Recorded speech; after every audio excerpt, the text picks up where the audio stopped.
I want to ask you about a time you've experienced pain. What might you think about? Some of you might think about a time that you fell off your bike in a race. Some of you might think about a time where you cut your finger chopping up a salad. Some of you might think about a time where you prepared for something for hours on end only to get a subpar result. Some of you might think about a time where you lost someone very dear to you. Now, something I've come to notice quite a lot when people undergo such pains is that they try and escape it as fast as they can. They indulge in a drink with a friend at a bar. They game all night.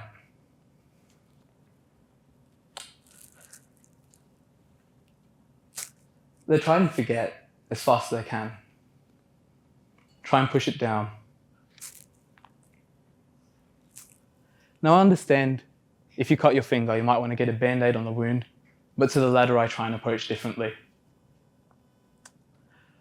I'm a 17-year-old with quite a few stories to tell.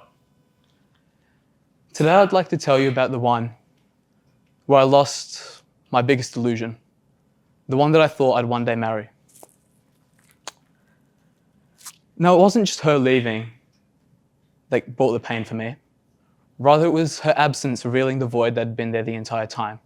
I'd just been covering it with other forms of instant gratification, such as the usual doom scrolling, gaming, and other forms of escapism that I'm not the most proud of. It's easy to say that I went on a downward spiral. From the outside, I was able to mask my unbearable reality. But the underlying matter was that it wasn't the usual sob story for me. It felt like I'd suffered tenfold. I mean, I went from doom scrolling to writing poetry. That doesn't say something, I don't know what does. And it only gets better from here.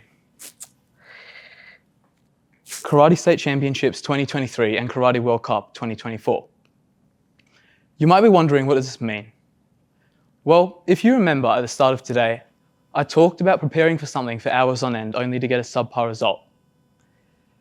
If you haven't picked it up already, it's not getting any better. The State Championships, I got second place, and the World Cup, I got knocked out on my second fight. Now, this might not sound that bad, but any athlete would know the feeling. If you get third, you get happy you made the podium, but winning, you don't win second. In the world of sport, you just lose first. Now, what's the lesson I'm trying to teach here? Well, I'd like to talk about my preparations for the World Cup. Every 2 to 3 weeks, we'd have a 3-hour training session, at the end of which we'd have a lesson on our mentalities.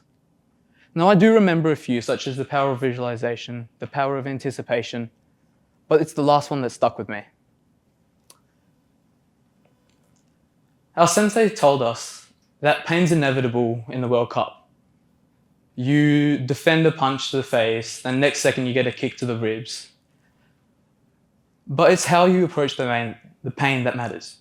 Our sensei told us to integrate the phrase, "I love pain," into our lives. Now, I thought, pain's a bad thing, right? Why would you love it? But I still complied. Come a few weeks later, I spoke the line almost religiously. I stubbed my toe, I love pain. I jammed my finger in a door, I love pain. But when you start to follow something so religiously, you start to look at it from different perspectives. You ask yourself, could this mean more? Now, I remember a night in July of 2024. I remember it being the first time a tear left my eye since my grandma had passed away.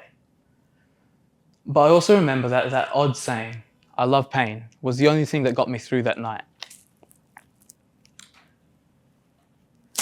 I learned that maybe it's best to hold on to nothing.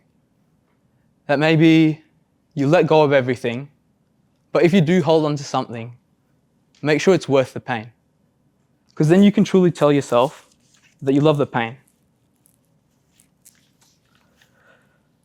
Now, a few weeks ago, I was talking with a friend of mine, and the topic of pain came up. This friend of mine, I haven't known him for a while, but he's a bit older, a bit wiser, and he has a bit more clarity in life. But it's fair to say that he's been through quite a lot. Now, our conversation touched on many topics, but there were two key takeaways that really stuck with me. The first of which was of a Swiss philosopher named Carl Jung, and it's called the shadow.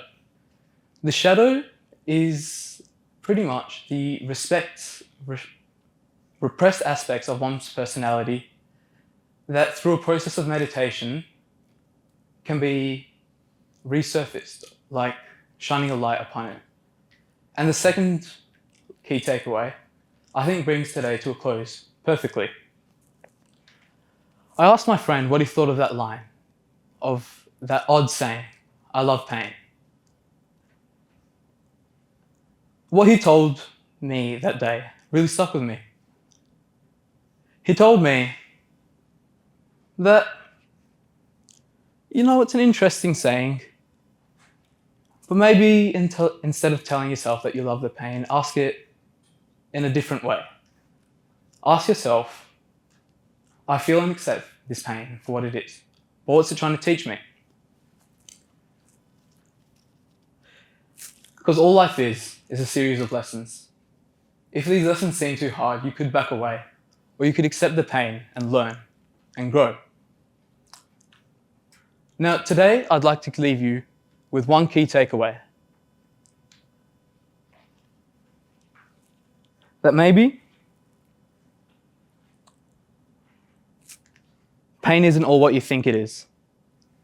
Perhaps it's just one question away from an eye-opening discovery.